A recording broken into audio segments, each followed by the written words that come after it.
अस्सलाम वालेकुम, I am Javeria Asghar. और आज जो टॉपिक हम डिस्कस करने जा रहे हैं वो है फिंगर प्रिंटिंग।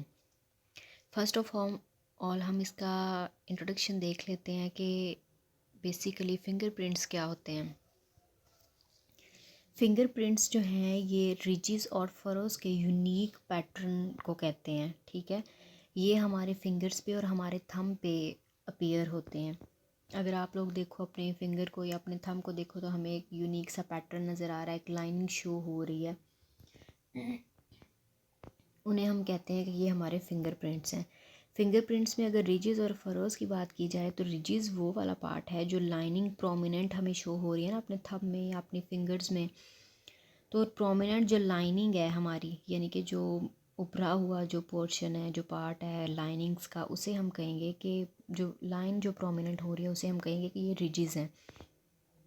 और टू लाइंस के दरमियान जो डिप्रेशन रीजन होता है, यानी कि टू लाइंस के दरमियान जो स्पेस एक बचती है, ठीक है, टू रिजिस के दरमियान, तो उन्हें हम कहेंगे कि ये क्या है, ये फरोज़ हैं, ठीक है। फरोज़ को हम वैलीज़ भी कहते हैं और रिजिस को हम हिल्स भी कहते हैं, ठीक है। अब ये जो रिजिस और जो फरोज़ वगैरह हैं ये हमारे हैंड्स के पाम्स में, सोल्स में, फीट के सोल्स में मतलब पाई जाती हैं, ठीक है। रिजिस और फरोज़ जो हैं वो हमारी स्किन की अगर हम बात करें तो स्किन के हिसाब से ये हमारे एपिडर्मिस के ऊपर मौजूद होती हैं, हमारी ये एपिडर्मल लेयर में मौजूद होती हैं, ठीक है। और इसके जो है इसमें डिफरेंट स्वेट ग्लैंड के पोर्स मौजूद होते हैं, जिसकी वजह से हमारी जो ये फिंगर प्रिंट्स हैं, यानी कि ये जो हमारी फिंगर्स हैं ये ज़रा वेट रहती हैं, ठीक है, मॉइस्ट रहती हैं। और जो इसकी इस तरह से ये हमारी ग्रिप अच्छी रहती है और फिंगर प्रिंट्स जो हैं वो प्रोमिनेंट हो जाते हैं। नेक्स्ट हम देखते हैं कि कौन सी ऐसी चीज़ें हैं कि जिसकी वजह से फिंगरप्रिंट बन जाता है। अब देखिए ना, हमें बज़ाहिर तो कुछ नज़र नहीं आ रहा कि हमारे फिंगर्स पे कुछ लगा हुआ है या कुछ है या नहीं है, मतलब विजिबल भी कुछ फिंगरप्रिंट्स विजिबल भी हो जाते हैं किसी तरीके से, और जो विजिबल नहीं होते उनको हम विजिबल कर लेते हैं डिफरेंट मेथड्स के साथ, वो हम नेक्स्ट स्टडी करेंगे। लेकिन हम बेसिकली स्टार्ट देखते हैं ना कि किस तरह से क्या चीज़ होती है हमारे फिंगर्स पे जो फिंगरप्रिंट्स बनने का सबब बनती है। ये हमारे पास जो हमारे हैंड्स, हमारे फिंगर्स और हमारे फीट्स होते हैं ना, वहाँ पे हमारे ग्लैंड्स मौजूद होते हैं जिन्हें हम कहते हैं एक्राइन ग्लैंड्स, ठीक है। इन ग्लैंड्स की वजह से ये मॉइस्ट सी सरफेस जो है वो, मतलब ये सेक्रीशन, एक्राइन ग्लैंड सेक्रीशंस की वजह से हमारी सरफेस जो है फिंगर्स की, फीट्स की, थंब वगैरह की, ये ज़रा बन जाती है मॉइस्ट सी। तो उस वजह से हमारे पास फिंगर प्रिंट जो है वो शो हो जाता है। अब हम देखते हैं कि इसमें एक्राइन ग्लैंड्स में कौन कौन से कंपोनेंट्स मौजूद होते हैं। इनमें अगर हम इसकी कंपोजिशन की बात करें तो हमारे पास जो है वो डिफरेंट ऑर्गेनिक कंपोनेंट्स होते हैं, इनऑर्गेनिक कंपोनेंट्स होते हैं, वाटर कॉन्स्टिट्यूएंट मौजूद होते हैं, ठीक है। इसमें हमारे पास जो है इनऑर्गेनिक अगर हम बात करें तो 99.5% जो हमारे पास वाटर होता है, इसमें क्लोराइड्स होते हैं, मेटलाइंस होते हैं, पोटाशियम, सोडियम, कैल्शियम, सल्फेट्स वगैरह, फॉस्फेट्स और अमोनिया। अगर ऑर्गेनिक कंटेंट्स की बात करें तो हमारे पास अमाइनो एसिड्स हैं, यूरिया है, यूरिक एसिड है, लैक्टिक एसिड है, शुगर्स हैं, कैरेटिनिन है और कॉलिन है, ठीक है। ये मतलब कंपोजिशन है हमारे एक्राइन ग्लैंड की। ये एक्राइन ग्लैंड जो हमारे सिक्रीशंस हैं हमारे फिंगर्स के ऊपर, हमारे फीट्स के, हमारे थम्स के ऊपर, तो ये उनके अंदर उन सिक्रीशंस में ये ग्लैंड्स मौजूद होते हैं और उन ग्लैंड्स के अंदर ये कंटेंट ऑर्गेनिक और इनऑर्गेनिक पार्ट का होता है, ठीक है। ये देखें हमारे पास ये एक जो है फिंगरप्रिंट, यानी कि एक स्किन की लेयर बताई हुई है कि ये हमारे पास से फिंगरप्रिंट्स हैं जिसके ऊपर हमारे पास 100 ऑफ माइक्रोस्कोपिक जो है वेट पोर्स मौजूद हैं, ठीक है, जिसकी वजह से हमारी ग्रिप जो है फिंगरप्रिंट की वो अच्छी बन जाती है, ठीक है। ये नेक्स्ट हम देखते हैं कि हमारे पास फिंगरप्रिंट्स की डेवलपमेंट कहाँ से स्टार्ट हुई, किस तरह से ये डेवलप हुए, किस तरह हमें पता चला कि ये कब से इसका ये फिंगरप्रिंट्स कब से बनना शुरू हुए हैं, मतलब डेवलपमेंट इसकी अगर हम देखें तो फिंगरप्रिंट्स के जो रिजिस वाला पार्ट है ना, जो हम रिजिस कह रहे हैं, जिसे हमने कहा कि ये ज़रा प्रोमिनेंट अपवर्ड पार्ट सा होता है, ज़रा हिल्स की तरह का फिंगर्स में, तो वो कब बनना स्टार्ट हुआ था, फेटल डेवलपमेंट के दौरान जो है ये फिंगरप्रिंट्स बनना स्टार्ट हुए थे, डेवलपमेंट इनकी स्टार्ट हुई थी, यानी कि फेटल डेवलपमेंट 3 मंथ से लेके 6 मंथ तक ये जो है हमारे फिंगरप्रिंट्स जो हैं वो बन जाते हैं, ठीक है। और ये जो होती है इनकी अलाइनमेंट हर इंसान की डिफरेंट होती है, यानी कि इंडिविजुअल टू इंडिविजुअल ये वेरी करते हैं, ठीक है ना। और ये क्या होते हैं कि परमानेंट, मतलब ये चेंजेबल नहीं होते, ये चेंज नहीं हो सकते थ्रू आउट द लाइफ। अगर हमारी स्किन डैमेज हो गई है या एक्सीडेंटल तौर पे कोई हो गया या एसिड वगैरह गिर गया है, तो फिर पता ही है हमें कि रीजनरेशन का प्रोसेस हो जाता है। तो रीजनरेशन के प्रोसेस में एज़ इट इज़ फिंगरप्रिंट हमारा वही वाला बन जाता है जो हमारा पहले था, स्टार्ट से था, कोई उसमें चेंजेस नहीं आती, ठीक है। और ये फिंगरप्रिंट्स हैं टिल डेथ सेम रहते हैं, ठीक है, चेंज नहीं होते। नेक्स्ट हम इसके बेसिक प्रिंसिपल्स की बात करें तो ये बेसिकली 3 प्रिंसिपल्स पे हम फिंगरप्रिंट्स को देख सकते हैं कि एक तो हम उसका पैटर्न देखते हैं कि ये किस तरह के पैटर्न हैं, फिंगरप्रिंट्स के डिफरेंट पैटर्न्स हो सकते हैं, वो नेक्स्ट हम स्टडी करेंगे। उसकी यूनिकनेस की हम पहले बात कर सकते हैं कि इवन 2 पीपल जो हैं ना, उनके भी फिंगरप्रिंट्स जो हैं वो सेम नहीं हो सकते, ठीक है। हर एक के फिंगरप्रिंट डिफरेंट होते हैं, ठीक है। और इसके बाद हमारे पास है परमानेंस। परमानेंस में क्या होता है कि ये मतलब परमानेंट हैं, ये फिंगरप्रिंट्स होते हैं, ये अनचेंजेबल होते हैं 3 मंथ से लेके डिकम्पोजिशन तक, लाइफ ख़त्म होने तक, टिल डेथ तक ये हमारे जो हैं वो सेम रहते हैं, ठीक है, चेंज नहीं होते। नेक्स्ट हम फिंगर प्रिंट पैटर्न्स को देख लेते हैं कि पैटर्न्स हमारे पास कौन कौन से होते हैं। बेसिकली जो पैटर्न्स शो होते हैं वो 3 तरह के होते हैं, एक आर्चीज़ होती हैं, लूप्स होती हैं और वर्ल्स होती हैं, ठीक है।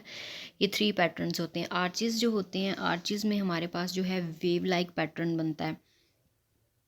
इनकी टाइप्स की अगर हम बात करें तो ये हमारे पास प्लेन भी हो सकते हैं और टेंटेड भी हो सकते हैं। जो प्लेन होते हैं ना, इसमें क्या होता है कि रिजिज एक साइड से एंटर करती हैं, सेंटर में जो हुआ यानी कि जो ऊपर वाला पोर्शन दरमियान से ना वो वेव लाइक स्ट्रक्चर बनेगा सेंटर से बिल्कुल, और फिर दूसरी साइड से यानी कि अपोजिट साइड से है जो वो मूव आउट नीचे को कर जाएंगी, ठीक है। मतलब इस तरह की लाइनिंग बनेगी कि पहले ए रिजिज ने एंटर किया, फिर दरमियान से वेव लाइक स्ट्रक्चर बना और फिर नीचे की तरफ मूवमेंट इनकी आ गई। ये हमारे पास होते हैं प्लेन आर्चेस। टेंटेड आर्चेस की अगर हम बात करें तो ये शार्प स्पाइक लाइक स्ट्रक्चर जो है वो शो करती हैं, ठीक है ना। सेंटर जो होती है वो रिजेम्बलेंस उसकी टेंट पोल की तरह की होती है, टेंट पोल जिस तरह का होता है ना, उस सेंटर इसकी इस तरह से होती है। नेक्स्ट हमारे पास है लूप्स। तो लूप्स की अगर हम बात करें तो ये लूप शेप स्ट्रक्चर जो हैं ये प्रिंट्स देते हैं।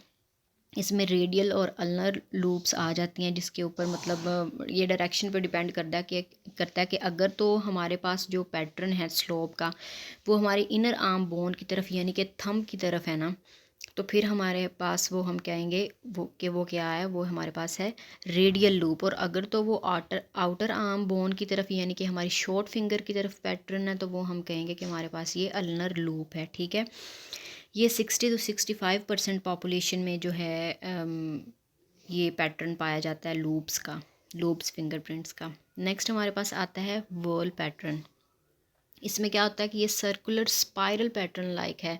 जैसे टाइनी व्हिर्ल पूल्स की बात करें, टाइनी व्हिर्ल पूल्स हमने देखे हुए हैं ना, कि जिस तरह एक पानी जब सर्कुलर मोशन में होता है बिल्कुल, तो दरमियान में उसके ज़रा डीप सा पॉइंट होता है और इर्द गिर्द जो है वो रोटेटरी मोशन में, सर्कुलर मोशन में पानी मूव कर रहा होता है, वाटर फ्लो कर रहा होता है। तो उस तरह की कुछ कंडीशन इस तरह में इस वर्ल्स टाइप पैटर्न में बनती है कि ये स्पाइरल पैटर्न को शो करता है, सर्कुलर मोशन को शो करता है, और ये सबसे ज़्यादा कॉम्प्लेक्स होते हैं ये वाला पैटर्न जो होता है। और ये 30 to 35% पॉपुलेशन में ये पाया जाता है, यानी कि जो मोस्ट कॉमनली पैटर्न है वो लूप्स का है, वो सबसे ज़्यादा पॉपुलेशन में पाया जाता है। और इसकी अगर हम बात करें तो ये इसकी डिफरेंट टाइप्स हो जाती हैं आगे। सेंट्रल पॉकेट लूप है और डबल लूप है जिसमें जो है एस लाइक शेप क्रिएट होती है पैटर्न की, और एक्सीडेंटल लूप है जिसमें इरेगुलर शेप बनती है। तो ये हमारे पास हैं वर्ल्स। नेक्स्ट हम इसकी देख लेते हैं। पिक्चर्स में ये दिखाया गया, देखें जैसे आर्टिस्ट में हमने बात की कि एक तरफ से हमारे पास रिजिज एंटर कर रही हैं, दरमियान में वेव लाइक स्ट्रक्चर बन रहा है और नीचे से मूवमेंट नीचे की तरफ आ गया। लूप में देखें हमारे पास लूप्स नज़र आ रही हैं, ठीक है। वर्ल्स में देखें, ये देखें दरमियान में एक पॉइंट है और इर्द गिर्द ये सर्कुलर मोशन की तरह हमारे पास रिजिस प्रेजेंट हैं, ठीक है। नेक्स्ट अगर हम इसकी टाइप्स की बात करें तो फिंगरप्रिंट्स जो हैं वो 3 टाइप्स के होते हैं, ठीक है। फर्स्ट ऑफ ऑल जो हमारे पास यहाँ है वो पेटेंट फिंगर प्रिंट है, और इसे हम विजिबल फिंगरप्रिंट भी कहते हैं कि ये इजीली शोनेबल फिंगरप्रिंट्स होते हैं। ये किसी के ग्रीस के अंदर, इंक के अंदर, ब्लड के अंदर, डर्ट और ऑयल के अंदर जो है ये फिंगरप्रिंट हमें ईज़िली नज़र आ सकते हैं, ठीक है ना। ये जैसे देखें कि यहाँ पे ये ब्लड के अंदर फिंगरप्रिंट हमें प्रोमिनेंट शो हो रहा है, तो ये इजीली शोनेबल फिंगरप्रिंट है, पेटेंट फिंगरप्रिंट। नेक्स्ट हमारे पास है प्लास्टिक फिंगरप्रिंट, इसे हम इम्प्रेशन फिंगरप्रिंट भी कहते हैं, ठीक है ना।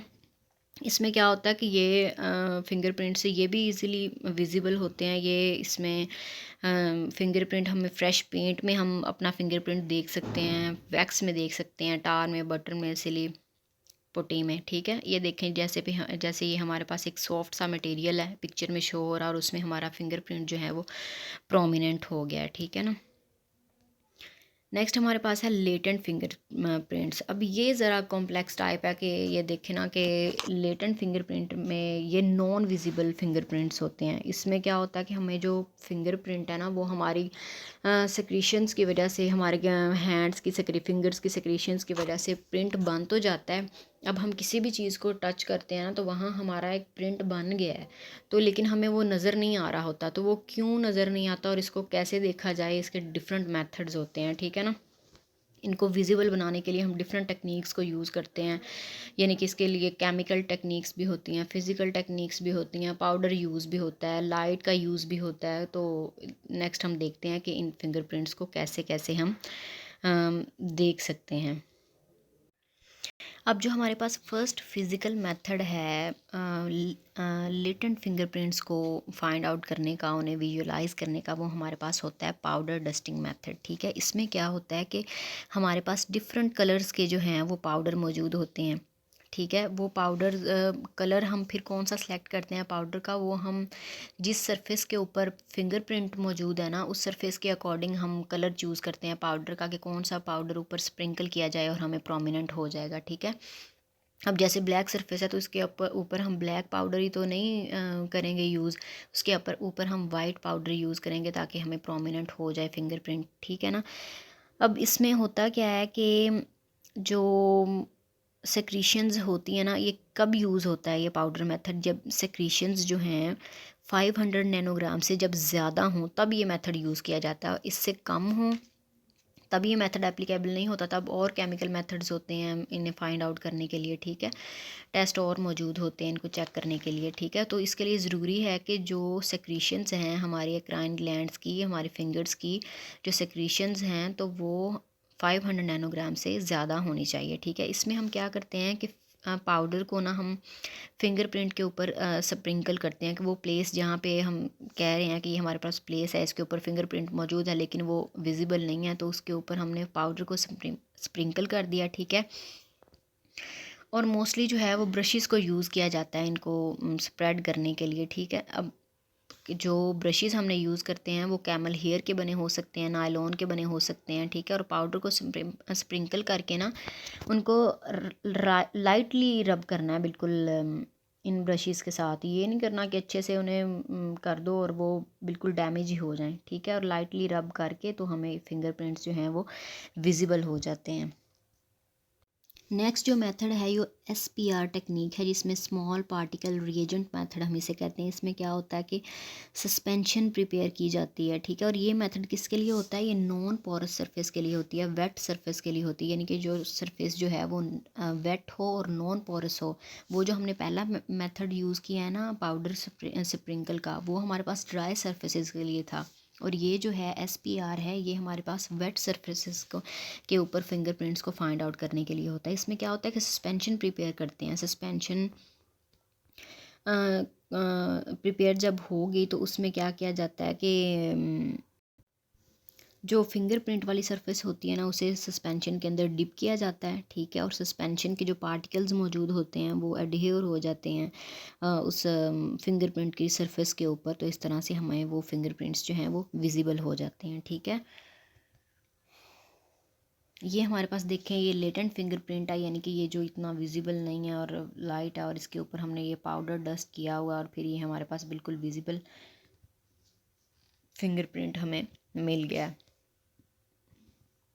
नेक्स्ट हमारे पास है केमिकल मेथड्स के। केमिकल मेथड्स के थ्रू हम किस तरह से लेटेंट फिंगरप्रिंट को, यानी कि जो इनविजिबल है, जो नज़र नहीं आ रहा, उसको हम कैसे फाइंड आउट कर सकते हैं केमिकल मेथड्स के थ्रू। तो सबसे इम्पॉर्टेंट जो मेथड है, जो बहुत ज़्यादा वाइडली यूज़ होता है, वो है निनहाइड्रिन का मेथड, ठीक है। निनहाइड्रिन रिएक्शन से हम जो है लेटेंट फिंगरप्रिंट को फाइंड आउट कर सकते हैं। इसमें क्या होता है कि जो 0.5% सोल्यूशन बनाते हैं एथेनॉल या एसीटोन में, ठीक है, और इसमें क्या होना है कि निनहाइड्रिन जो है अमाइनो एसिड्स के साथ रिएक्ट करके पर्पल कलर कंपाउंड बना देता है, ठीक है, जिसे हम कहते हैं रोमेंस पर्पल, ठीक है। अब हमने देखा था ना कि हमारे पास जो सिक्रीशंस होती हैं, एक्राइन ग्लैंड्स हैं, उनके अंदर अमाइनो एसिड्स भी मौजूद है ना। तो इसमें क्या करना है कि निनहाइड्रिन ने अमाइनो एसिड्स के साथ रिएक्ट करके पर्पल कलर कंपाउंड बना देना है, जिसे हम कहते हैं रेमन्स पर्पल, और फिंगरप्रिंट को विजिबल कर देगा इस तरह से, ठीक है। मोस्ट पॉपुलर है इसलिए है कि इसमें जो है वो 15 ईयर ओल्ड जो फिंगरप्रिंट है ना, हम इस मेथड के थ्रू वो भी हम फाइंड आउट कर सकते हैं, ठीक है। लेकिन ये है कि ये ज़रा टाइम रिक्वायरिंग प्रोसेस होता है, कलर फॉर्मेशन में थोड़ा टाइम लग सकता है, इवन कुछ वीक्स लग सकते हैं, या ज़्यादा वीक्स तो नहीं, मतलब या 48 आवर्स एटलीस्ट लग सकते हैं इसके अंदर के पर्पल कलर आने में। तो ये मेथड जो है वो कॉमनली यूज़ किया जाता है। नेक्स्ट हमारे पास है सिल्वर नाइट्रेट रिएक्शन। इसमें क्या होता है कि 3% सिल्वर नाइट्रेट सोल्यूशन जो है वो प्रिपेयर किया जाता है, ठीक है। एक्राइन सिक्रीशंस में हमारे पास हमने देखा था कि हमने पढ़ा था पहले कि क्लोराइड जो हैं वो मौजूद होते हैं। सिल्वर नाइट्रेट जो है एक्राइन सिक्रीशंस में मौजूद क्लोराइड के साथ रिएक्ट करके सिल्वर क्लोराइड बना देता है, ठीक है ना। अब सिल्वर नाइट्रेट ने एक्राइन सिक्रीशंस के अंदर जो क्लोराइड मौजूद थे उनके साथ रिएक्ट किया और क्या बना दिया, सिल्वर क्लोराइड बना दिया, ठीक है ना। सिल्वर क्लोराइड जो प्रोडक्ट है ये वाइट सॉलिड होती है, ठीक है, और इसको हमने क्या करना है कि इसे हमने लाइट में एक्सपोज करना है, ठीक है। ये सॉलिड है ना, तो इसे हमने क्या किया, लाइट में एक्सपोज किया, जिसकी वजह से ये हमारे पास ये ब्रेक डाउन हो जाएगी, ठीक है ना, ब्रेक डाउन हो जाएगी। अब ब्रेक डाउन हुई तो हमारे पास क्या बना, सिल्वर जो क्लोराइड की ब्रेक डाउन हुई, यानी कि जो प्रोडक्ट था लाइट एक्सपोजिंग के बाद उसकी ब्रेक डाउन हुई, तो हमारे पास क्या हुआ, सिल्वर मेटल बन गई और क्लोरीन गैस जो है वो फॉर्म हो गई, ठीक है। अब जो सिल्वर मेटल जो होती है वो ग्रेश कलर की होती है, ठीक है ना, और फिंगरप्रिंट को ये क्या कर देगी, विजिबल कर देगी। ये एक्चुअली ज़रा ओल्ड मेथड है, इसमें काफ़ी वीक्स लग सकते हैं, ठीक है। फिंगरप्रिंट जो मतलब ज़्यादा जो विजिबल इसमें नहीं रहते, कुछ वीक्स के लिए इसमें क्या होना है कि फिंगरप्रिंट ने विजिबल रहना है इस मेथड के थ्रू, उसके बाद ये फिंगरप्रिंट जो है वो ब्लर होना स्टार्ट कर देते हैं, ठीक है। नेक्स्ट हमारे पास है सियानो एक्राइलेट। इसे हम सुपर ग्लू रिएजेंट टेस्ट भी कहते हैं। सुपर ग्लू से जैसे ज़ाहिर हो रहा है कि इसका जो है करैक्टर जो है वो एडहेसिव होता है, ठीक है। तो इसमें क्या होता है कि कंटेनर में हमारे पास जो है वो फिंगरप्रिंट सरफेस जिसके ऊपर फिंगरप्रिंट मौजूद है उसको रखा जाता है, ठीक है, और जो सुपर ग्लू है यानी कि जो ग्लू हमारे पास होगी उसको हीट करवाया जाता है। हीट करने से क्या होगा कि हमारे पास कलरलेस जो हैं वो वेपर्स प्रोड्यूस हो जाएंगे, ठीक है, और जो वेपर्स जो प्रोड्यूस होंगे वो अक्राइन सिक्रीशंस की ऑयली प्रोडक्ट्स के साथ रिएक्ट करेंगे और वाइटिश डिपॉजिट बना देंगे, और जो उन फिंगरप्रिंट्स को जो है वो विजिबल बना देगा। नेक्स्ट हमारे पास है कम्बिनेशन एंड स्पेशल लाइटनिंग, ठीक है। इसमें क्या होता है कि फिंगरप्रिंट्स को हम फाइंड आउट करने के लिए डिफरेंट जो हैं वो लाइट्स को यूज़ कर सकते हैं। लाइट के प्रोसेस के थ्रू हम विजिबल बना लेते हैं उसको, फिंगरप्रिंट को। ऑलमोस्ट जो है वो वाइट लाइट यूज़ की जाती है, ब्राइट वाइट लाइट 225 नैनोमीटर्स की, ठीक है, और जो ब्लैक लाइट है और वो भी यूज़ की जाती है use the fluorescent powders are commonly use, ठीक है। इसमें वाइट लाइट और ब्लैक लाइट का यूज़ किया जाता है, जिसकी वजह से हम जो फिंगरप्रिंट्स को ईज़िली देख सकते हैं। अब नेक्स्ट हमारे पास मेथड्स हैं लिविंग और नॉन लिविंग, यानी कि डेड पर्सन्स में किस तरह से हम फिंगरप्रिंट्स को रिकॉर्ड कर सकते हैं। लिविंग में अगर हम देखें तो हमारे पास दो मेथड होते हैं, प्लेन मेथड होता है और एक हमारे पास होता है रोलिंग मेथड, ठीक है। प्लेन मेथड की अगर हम बात करें तो ये सिंपल मेथड है, जिसके अंदर जो है हमारी फिंगर की टिप को स्टेन किया जाता है, ठीक है। यानी कि कोई जो है वो स्टेनिंग प्लेट के अंदर हम अपनी टिप को, फिंगर की टिप को डिप करते हैं और उसके ऊपर जो है वो स्लाइड प्रेशर के साथ पेपर के ऊपर टच करते हैं और फिंगरप्रिंट हमारे पास जो है आ जाता है। और रोलिंग मेथड ज़रा और होता है, इसमें क्या होता है कि इसमें जो फिंगर को रोल किया जाता है, यानी कि हमारे पास अगर कोई जो है स्टेन की प्लेट है या मतलब जो इंक की प्लेट है, उसके ऊपर हमने इस तरह से फिंगर को रखना है कि पहले एक साइड रखनी है, फिर उसको रोल करते हुए बिल्कुल इस तरह बंद कर देना है, नीचे की तरफ मूव करवा देना, ताकि हम पूरा जो है वो प्रिंट है, जो इंक है वो हमारी फिंगर के ऊपर आ जाए, ठीक है। और फिर उसी तरह से रोल करते हुए ही उस फिंगर को या थंब को पेपर के ऊपर हमने लगा देना है। यानी कि डायरेक्ट हमने अप्लाई नहीं करना कि ये इंक लगा ली, डायरेक्ट थंब को पकड़ा, इंक लगा ली और पेपर के ऊपर लगा दी, इस तरह नहीं होना। रोल करते हुए ही हमने इंक लगानी है, फिंगर को या थंब को रोल करते हुए हमने पेपर के ऊपर अपना इम्प्रेशन लगाना है, ठीक है ना। डेड पर्सन्स में क्या होता है कि डेड पर्सन्स के अंदर जो स्किन जो है वो हार्ड हो जाती है, ड्राई हो जाती है, तो उसके लिए हमने क्या करना है कि ऑलिव ऑयल को अप्लाई करना है या लिक्विड पैराफिन को इंजेक्ट किया जाता है फिंगर्स के अंदर, ठीक है, जिसकी वजह से वो जो हमारी फिंगर होती है वो ज़रा सॉफ्ट हो जाती है और प्रिंट्स लेने में वो आसानी होती है, ठीक है।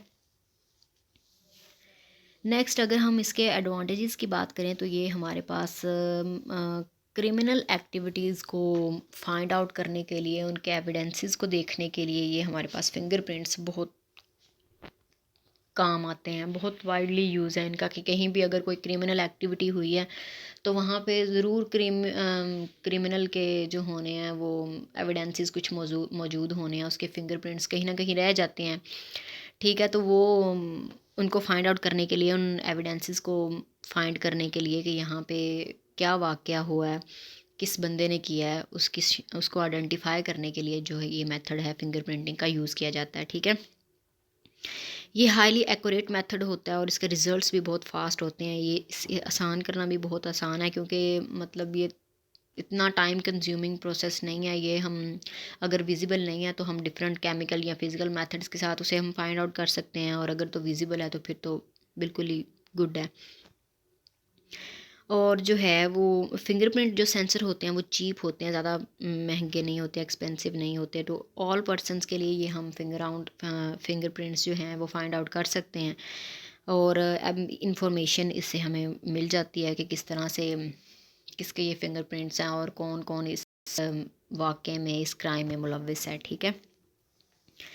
नेक्स्ट हमारे पास प्रिकॉशंस हैं कि हमने फिंगरप्रिंट लेते हुए क्या क्या हमें करना चाहिए। वो कहता है कि लिविंग फिंगर्स में होनी चाहिए, ड्राई होनी चाहिए, क्लीन होनी चाहिए, ठीक है, ताकि हमारे जो ऊपर कुछ लगा ना हो, ताकि फिंगरप्रिंट्स जो हैं वो आसानी से फाइंड आउट कर लें, विजिबल हो जाएं, हम देख सकें उन्हें, ठीक है। अगर ऊपर तो कोई उसे मटेरियल लगा होगा तो उसे फाइंड करने में ज़रा डिफ़िकल्टी हो सकती है। अगर वो कह रहा है कि फिंगरप्रिंट जो अगर क्लियर ना हो तो ऑलिव ऑयल, जैसे हमने पहले भी बात किया, तो हम रिजेस के ऊपर लगा सकते हैं, ताकि हमें जो है वो रिजेस प्रोमिनेंट हो जाएं, फिंगरप्रिंट हमें प्रोमिनेंट शो हो जाए। और इसके अलावा डिफरेंट डिजीज़ होती हैं जिसकी वजह से जो फिंगरप्रिंट्स जो हैं वो नहीं लिए जाते पेशेंट के, वो उनमें लेप्रोसी आ जाती है, कि लेप्रोसी के जो पेशेंट्स होते हैं ना, उनके लिए हम जो फिंगरप्रिंट जो हैं वो नहीं लिए जाते, ठीक है। एंड लेप्रोसी बेसिकली हमारे पास एक डिज़ीज़ है, एक बैक्टीरियल इन्फेक्शन है जो हमारी आइज़ को, जो स्किन को या नर्व्स को जो है वो इफ़ेक्ट करता है, ठीक है। तो ऐसे पेशेंट्स के जो हैं वो फिंगरप्रिंट्स नहीं लिए जाते। आई होप आपको फिंगरप्रिंट्स की समझ आ गई होगी। Thank you so much.